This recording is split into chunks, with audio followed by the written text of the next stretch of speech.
Aliyah, maya-maya ay tawag niya sa akin. Nang sulyapan ko siya ay napansin ko na parang nag-aalangan siya sa gustong sabihin. Alam ko na mahirap ang hihilingin ko. But, can we please try to forget the past and move on? Kahit para kay John. Hindi na kita pipilitin na pakitunguhan ng pamilya ko. I'll wait until you're ready to see them again. Bigla akong nakonsensya. Wala namang ginawang masama ang pamilya niya noong birthday party niya. Sobrang ramdam ko lang ang pagkailang sa kanila at sa mga kaibigan ng pamilya nila. Gayunpaman ay alam kong walang mabuting maidudulot kung mag-aaway kami ni Josh. Hindi ito ang gusto namin na kamulatan ni John. Tama ka, Josh. Hindi makatutulong kay John kung makikita niyang hindi tayo ayos. Sang-ayon ko. Tapos siyang umiti sa kaitinoon ang tingin sa kabilang kalsada. Noon ko lang napansin na nasa labas pa pala kami ng unit ko. That Kyle, siya ba dahilan kaya ka malungkot ng birthday ko? Bigla ay tanong niya. Ha? Hindi ah. Tanggi ko agad. Akala ko ay hindi na niya papansinin ang sinabi kong iyon. At ang galing naman niyang manghula. Siya din na madalas mong kausap sa phone? Tanong niya ulit. What? Hindi. Mabilis na tanggi ko. Totoo na nagkakausap kami ni Kyle ngunit hindi kasindalas ng iniisip niya. Do you like him, Aliyah? Seryosong tanong niya. Maybe it was just me, but I thought I heard regret in his voice. There's nothing not to like about him, Josh.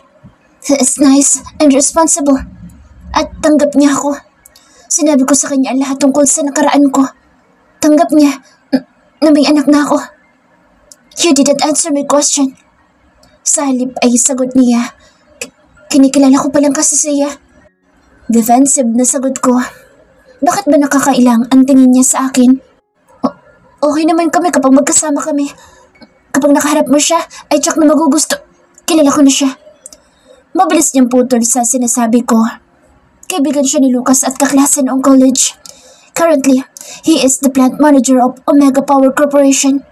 He was about to marry 3 years ago, but he and his fiancée broke up just months before the wedding. Napakurap ako sa pagkabigla.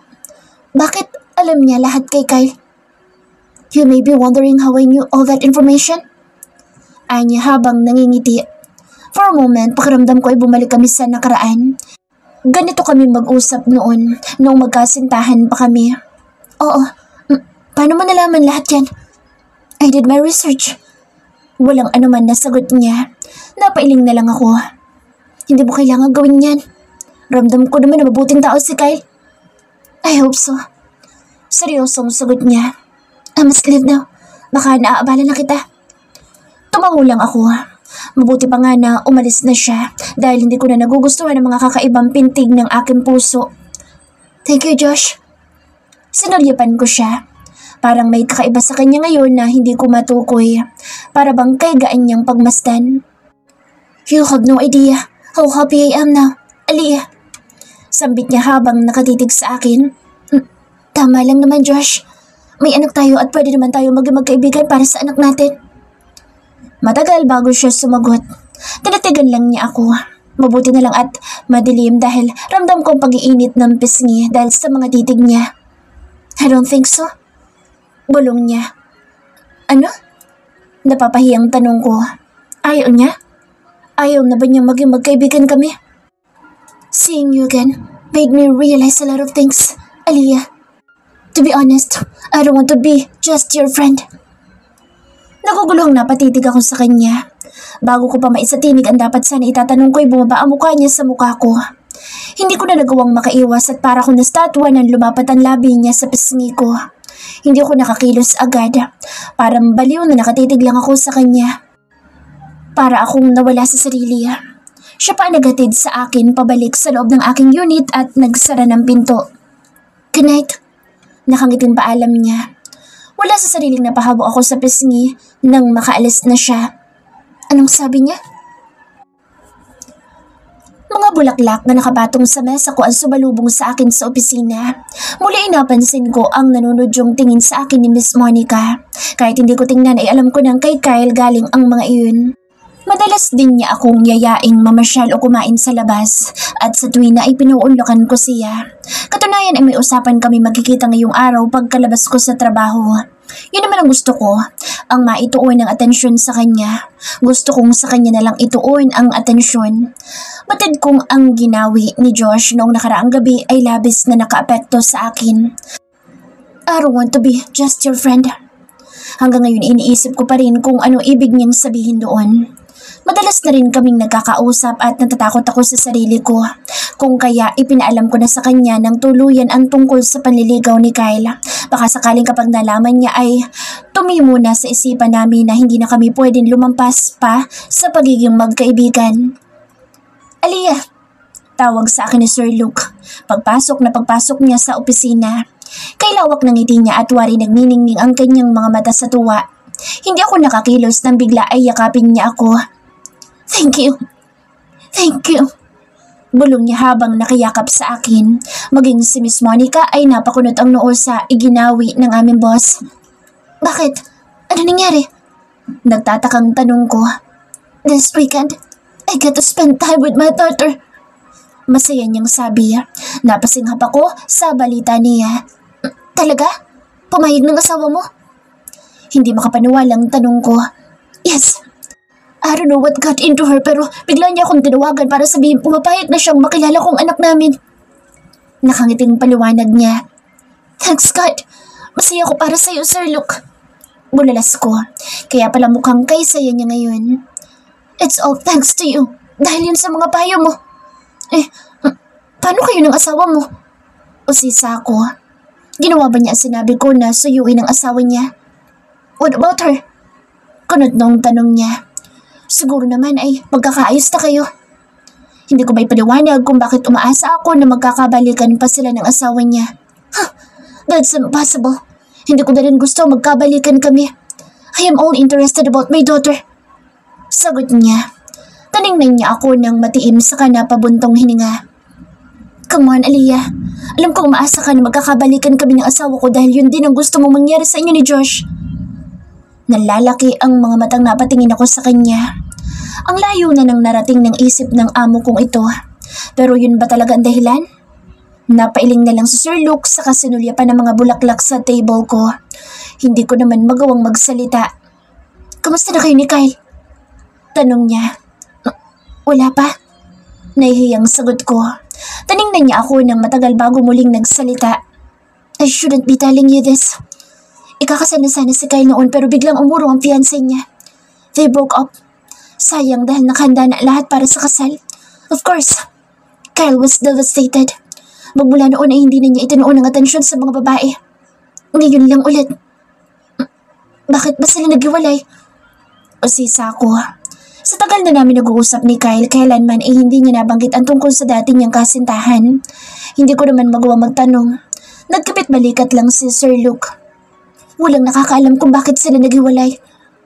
Ilang beses nag-uusap si Kyle kay Mara para makapagbalikan pero ayaw talaga. Wala nagsasalita sa kanila kung bakit ba sila naghiwalay. Mara refuses to explain. At galit na galit sa kanya ang buong family ni Kyle dahil sa napahiya sila. Kahit kami ng mga kaibigan niya ay masama ang loob. Hindi ako makapagsalita. Ano nga kaya ang dahilan ng paghiwalay nila? At ano kayang klaseng pamilya ang meron si Kyle? Mukha namang nakamove on na ang kaibigan ko kay Mara. Bigla ay komento ni Sir Luke. Napansin kong nakatingin na siya sa card na kasama ng bulaklak sa mesa ko. Mukha nga lang mahirapan siya dahil meron yata siyang karibal. Natatawang dagdag niya. Ha? Naguguluhang tanong ko. Sinulipan ko din ang card na tinitingnan niya at biglang bumilis ang tibok ng puso ko pagkakita sa pangalang nakasulat doon. Josh, sa kanya galing ang bulaklak? Dinampot ko ang card at binasa ang nakasulat doon. Nalalaka ang mga mata ko pagkakita sa pangalan ni Josh. Totoo nga na sa kanya galing ang mga bulaklak. Kay lakas ng kabog ng dibdib ko. Maang na napatitig ako kay Sir Luke na noon ay pinagmamastan ang reaksyon ko. Napailing na lang siya ngunit hindi nagkomento. It's time to get to work, Aliyah. Anya habang naglalakad papasok sa kanyang opisina. Hindi ko alam kung anong iniisip niya sapagkat alam naman niyang si Josh ang ama ni John. Bagong manliligaw, Aliyah. Tudyo sa akin ni Miss Monica na narinig pa lang usapan namin ni Sir Luke. Hindi. Tanggi ko. Mahigpit kong hinawakan ng card. Ano bang pumasok sa isip ni Josh at nagpadala ng bulaklak sa akin? Muli ay magugulo na naman ang isip ko nito. Ay, ikaw nang maganda. Magtrabaho na nga lang. Ani Miss Monica na nagsimula na magtipa sa akin yung computer. Ganoon din ang ginawa ko. Panay ang sulyap ko sa cellphone habang nagtatrabaho. Hinihintay ko na tumawag si Josh. Baka sakaling may paliwanag siya kung bakit nagpadala siya ng bulaklak. Lunch break nang tumunog ang cellphone ko.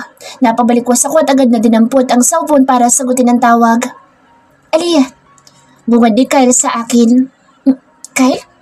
Dasmayadong sagot ko. What's wrong? Bakit parang nagulat ka na tumawag ako? Nagtataka niyang tanong. Ha? Hindi ah. Bakit ka napatawag? Lihim kong pinagalitan ang sarili. Gusto lang kitang kamustahin. Papaalala ko na rin na susunduin kita mamaya. Sagot niya. Okay lang naman ako. Himala na walang masyadong iniuutos ang kaibigan mo dahil masaya siya ngayon. Sagot ko. Ah, talaga? Masaya ang halimaw? Tanong niya. Natawa ako dahil madalas niyang tawagin na halimaw si Sir Luke. Anya ay halimaw daw kasi ang bansag dito ng mga kaklase nila sa college dahil napakalupit nito. Halimaw dahil madalas na siya ang perfect sa mahihirap na exam, champion sa quiz show at top pa sa board exam. Yun nga lang at nadala umano nito ang pagkahalimaw sa trabaho. Oo, masaya ang halimaw mong kaibigan dahil sa wakas ay pumayag ng asawa niya na makita ang anak nila. What? Ano na naman kayong plano ng babae na iyon? Tila inis na sagot niya. Oo, pumayag daw ang asawa niya eh. Tanungin mo na lang kaibigan mo. Baka magalit pa yun kapag nalaman na ikinuwento ko sa'yo. Okay lang. Sanay na ako dahil palagi naman talaga yung galit. Natigil ako sa pagsasalita na lumabas si Sir Luke sa kanyang opisina at nagtungo sa pantry. Iniba ko na lang ang usapan hanggang sa natapos ang break time ko at nagpaalam na rin siya. Tulad noon ay masaya naman si Kyle kausap. Nakalimutan ko na nga na iniiwasan niya ako ng ilang buwan. Hindi ko na rin inungkat iyon. Siguro sa pagtagal ng panahon ay may tsansang lumalim ang nararamdaman ko sa kanya ngayon. Napabuntong hininga na lamang ako nang mapasulyap sa mga bulaklak na ipinadala ni Josh. Ano ba talagang plano niya?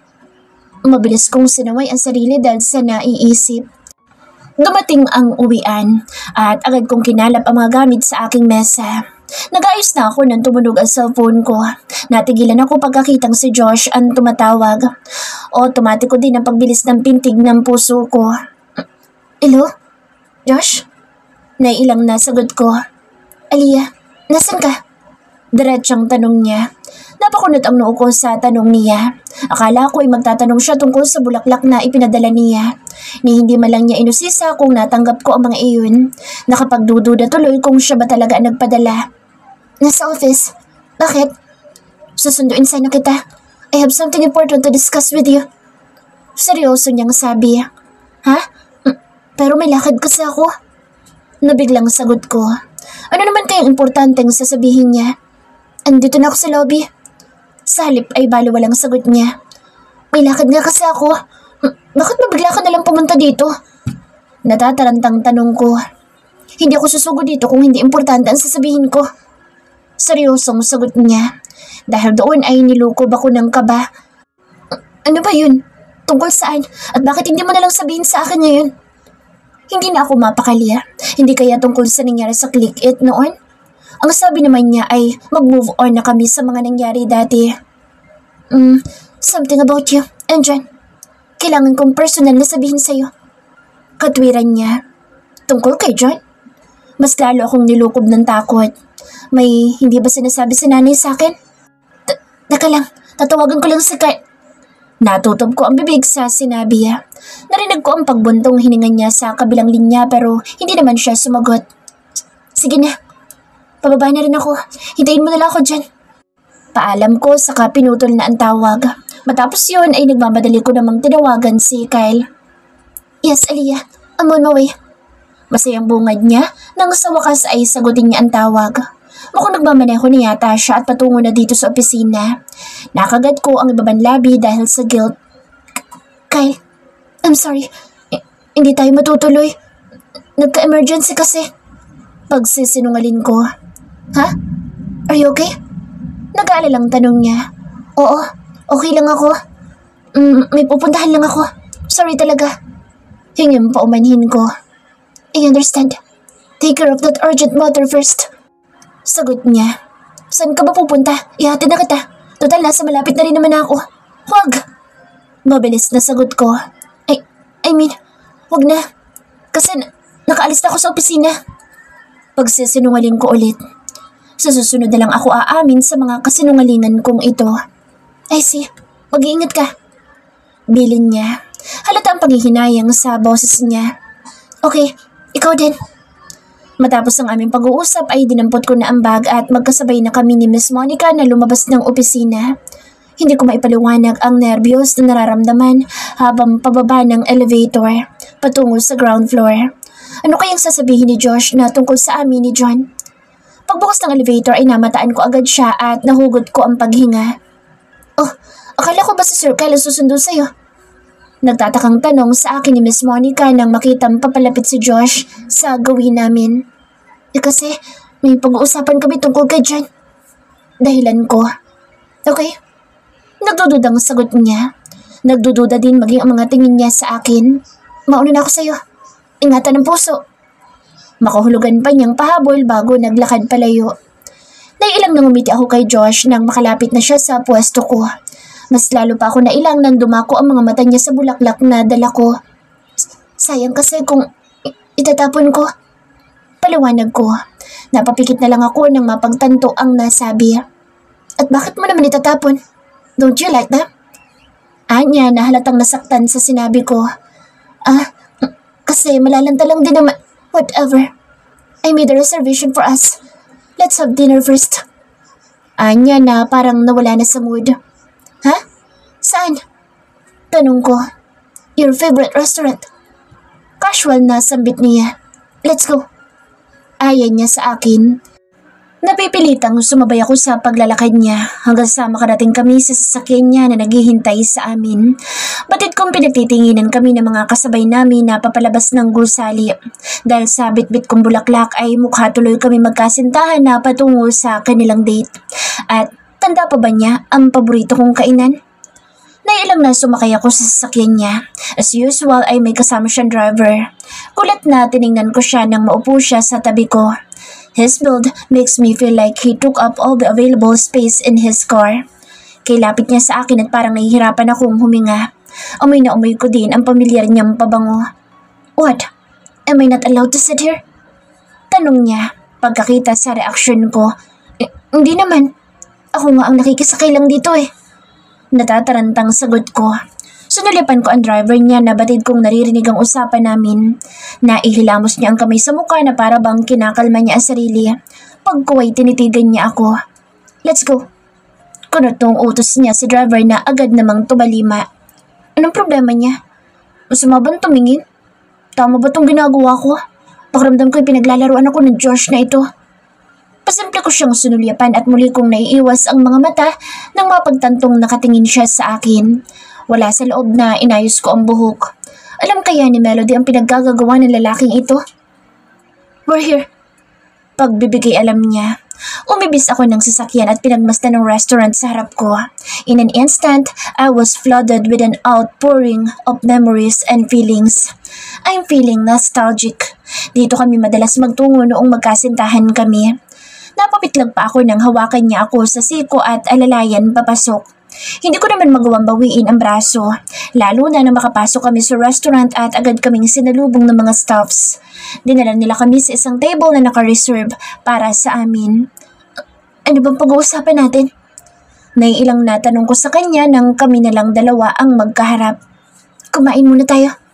Sagot niya. Di ba sabi mo importante yun kaya napasugod ka sa opisina? You're right. Baliwalang sagot niya. Para pang hindi siya apektado ng mga pangungulit ko. Sabihin mo na sa akin, kanina pa ako kinakabahan eh. Angil ko. Kabadong tinitigan ko siya. May nalaman ba siya tungkol kay John noong huling bisitahin niya ito? May sakit bang anak ko na hindi ko alam? Aliyah, relax. Anya na wari napansin ang pag-aalala ko. Dumating ang pagkain at pulos mga paborito ko ang nakahain. Ngunit hindi ko magawang kibuin ang mga iyon. Alright, sasabihin ko na. Anya matapos bumuntong hininga. Sunulapan niya ang plato ko na halos hindi nabawasan. Tinitigan ko siya habang hinihintay ang kanyang sasabihin. I've already acquired the condo for you and John. Napatitig ako sa kanya na noon ay seryoso lang ding nakatingin sa akin. What? Yan na yun? Yan ba sinasabi mo importante? Yamot na tanong ko. Why? Hindi ba yun mahalaga para sa'yo? That would be your residence. Kunot noong tanong niya. Pwede mo namang sabihin sa akin kanina yun ah. Nag-cancel pa ako ng lakad ko. Inis na bulong ko. Kaya nga importante sabi ko. Bulong niya. Ano? Tanong ko dahil hindi ko masyadong naunawaan ang sinabi niya. Nothing. I have to tell you in person so that we can celebrate together. Nakangiti ng sambit niya. His mouth is curved in a silly grin na para bang nagtagumpay siya sa masamang balak. Inabot niya ang wine at sinalinan ang kupita ko. What is wrong with him? Josh has such captivating eyes, dark and gorgeous, and now his stares are causing me to lose focus. What a distraction. Hindi tuloy ako mapakali habang kumakain. Pakiramdam ko ay inaakit niya ako at pakiramdam ko ay nagtatagumpay siya. Wala sa loob na inubod ko ang kupita at inubos ang lamang alak noon. Nang sulyapan ko siya ay nakakunot na ang noon niya habang nakamasid sa akin. I had no idea. You like wines? Komento niya. Ang totoo ay namamanhid na ang hita ko hanggang sa akin tuhod dahil sa epekto ng iniinom ko. Mabuti na lang at nasa huwisyo pa ako. Why are we celebrating again? Because I bought a condo for you and John. Tipid niyang sagot. Marahil dahil sa mga titig niya kaya pansamantalang nawala sa isipan ko kung bakit kami nandito sa restaurant at magkasama. Bakit ba kasi binili mo na? Sabi ko naman sa'yo, ipag-iisipan ko muna. Sagot ko. Ano ko si John? Natural lang na dapat ay komportable siya. Ibibigay ko lahat ng bagay na sa tingin ko ay dapat para sa kanya. Gusto ko sana magkomento pero pinigilan ko na lang ang sarili. Baka mamaya ay kung saan pa mauwi ang aming usapan. Okay. May magagawa pa ba ako? Salamat. Pero kahit hindi mo naman gawin iyon. Alam ko naman na mahal mo si John. Masyadong malaking gastos ang kondo eh. E nasa probinsya naman siya. Which reminds me, I was going to ask you which school you intend to enroll him in. School? 3 taon pa lang si John. Dapat ngayon pa lang ay pinaplano na natin. Alam ko matalinong bata siya and I want to train him early. Hep, tumigil ka Josh. Ayoko ma-pressure ang anak ko. Awat ko sa sinasabi niya. Napakabata pa ni John. Alam kong lumaki si Josh na mataas ang expectations sa kanya ng mga magulang at kamag-anak nila. At ayokong maranasan din ni John iyon. Our child, Aliyah. Our child. Hindi mo ginawa si John na mag-isa. Pagtatama niya. Idiniin pa niya ang bawat salita na para bang nais niyang tumimo sa isipan kong anak namin si John at hindi akin lang. Oo na, anak natin. Nailang na ulit ko. Ramdam ko ang pag-iinit ng pisngi. Kailangan pa ba niyang sabihin iyon? Tumikim ako bago nagpatuloy. Josh, sana huwag mo nang taasan ang expectation sa kanya. You are well aware of how difficult it is to live with unrealistic expectations of those around you. Paliwanag ko. Instead of arguing against me, he looked at me in an awe. Naalala mo pa pala lahat ng struggles ko noon? Nangiting sambit niya. Napatitig ako sa kanya dahil sa kakaibang kilos at pananalita niya ngayon. Ano ba itong nakikita ko sa kanya? Tupid na siyang nakangiti sa akin. Masaya ba siya? Bakit? Dahil lang sa naalala ko ang mga hinaing niya sa akin noon? Hindi ko naman iyon nilimot. I remember all his worries and pain back then. Masama ito. Parang masamang ideya ang sumama sa kanya dito dahil pulos nakaraan lang namin ang naaalala ko. Ngunit sa pagkakataong ito ay pinapaalala niya iyong masasaya. Oo naman. Hindi ko naman nalimutan iyon. Sige Josh. Salamat nga pala sa pagdala sa akin dito. Kailangan ko nang umuwi. Bigla ay paalam ko. Ang totoo ay bigla ako natakot sa itinatakbo ng usapan namin at sa damdaming muli niyang binubuhay. Alright, ihatid na kita. Alok niya. He walked beside me. He was so close that I became extremely conscious of his presence next to me. I'm not sure why he had that effect on me. Para bang kay bilis lang niya akong napapasunod sa anumang nais niya. But he never took advantage of that. Inalalayan niya ako hanggang sa makasakay kami ng sasakyan. Buong biyahe akong tahimik at kay rami ng mga nais kong itanong sa kanya na hindi ko naman magawang maisatinig. Bakit ba niya kailangan gawin ito? Kumusta na ba sila ni Melody? Hindi ba ito magagalit sa kanya dahil magkasama kami? Namalayan ko na lang na nasa tapat na kami ng apartment ko. Nilungan ko siya na noong unay tahimik lang din. Tulad ko ay para bang kay Rami ng mga tumatakbo sa kanyang isipan. Josh, thank you. Sambit ko ngunit wari hindi niya ako naririnig. Pababa na ako ng sasakyan niya nang bigla niya akong tawagin. I think you need to know. Melody and I broke off 4 months ago. Sabi niya. Ilang segundo din akong natigilan. Naghiwalay sila ni Melody? Bakit? It's a shame that knowing that they broke up has made me feel somewhat relieved. Ano kayang dahilan? At ano ba ang dapat kong sabihin? Josh, I struggle to find the right words to say. She broke up with me. Nonetheless, it is a mutual decision. Dagdag pa niya habang hindi inaalis ang mga mata sa akin. Ako naman ang nag-iwas ng tingin. Bakit mo sinasabi sa akin ngayon lahat ng ito? Mahinang tanong ko habang nakatungo. Hindi ko naalintana na naririnig kami ng driver niya. Hindi ko siya magawang tingnan sa takot na baka mabasa niya ang mumuntintuwa na aking nararamdaman. This is obviously inappropriate and I'm not very proud of how I'm feeling right now. The problem is that our hearts can be extremely selfish at times. That's why I don't trust my heart when it comes to Josh. When it comes to love, it can be very reckless, tulad na lang noon. I don't know. Tapid niyang sagot. Naglakas loob ako sulyapan siya. He holds my gaze. The longer he stares at me, the faster my heartbeat become. The most logical explanation is that I still love you. My throat is suddenly dry. My cheeks heated up and my eyes feel like they're going to pop out of their sockets. Ano sinasabi niya? Sa halip ay pagka ako natawa. Kahit pa nga hindi naman talaga nakakatawa ang sinabi niya. Sadyang hindi ko lang alam kung paano magre-react. Aliyah, alam kong hindi ka panipaniwala, but that's how I truly feel. Nababaliw na ba siya? Alam mo namang hindi ka noon kadali paniwalaan na sinasabi mo. Masyadong malalim ang mga sugat natin. Sagot ko. Alam ko. I don't know where to start pero susubukan kong bumawi. Ang totoo hindi na ako umaasa na masusuklian mong pagmamahal ko. Alam ko kung gaano kita nasaktan noon. Maintindihan ko kung hindi mo na ako bigyan pa ng pagkakataon. But know that I'm always here for you. I promise to always be here for you and John. Hayaan mo lang ako na mahalin kayo. Na mahalin ka. Hindi na ako nakaimik. Nanatili lang ako nakatitig sa kanya. Sinusukat ang katotohanan sa mga sinasabi niya. Pero kahit anong pilit ay hindi ko siya mapaniwalaan. My entire body is trembling and sweating. Sige na Josh, good night na. Imbes ay sagot ko. Nagmamadali akong bumaba ng sasakyan niya. Hindi ko naalintana na hindi ko nagawang sagutin na maayos ang sinabi niya. Basta na lang akong bumaba ng sasakyan palayo sa kanya. Nalilito ako. I love him, but I'm also afraid of him. Natatakot ako magpadala na naman sa puso kong ito. Magkasalungat ang sinasabi ng aking puso at isip. At sa ngayon ay ayaw ko nang hayaan na manaig ang puso. Nagmamadali kong binuksan ang apartment at walang lingon na pumasok sa loob. Mahigpit ako napakapit sa pinto.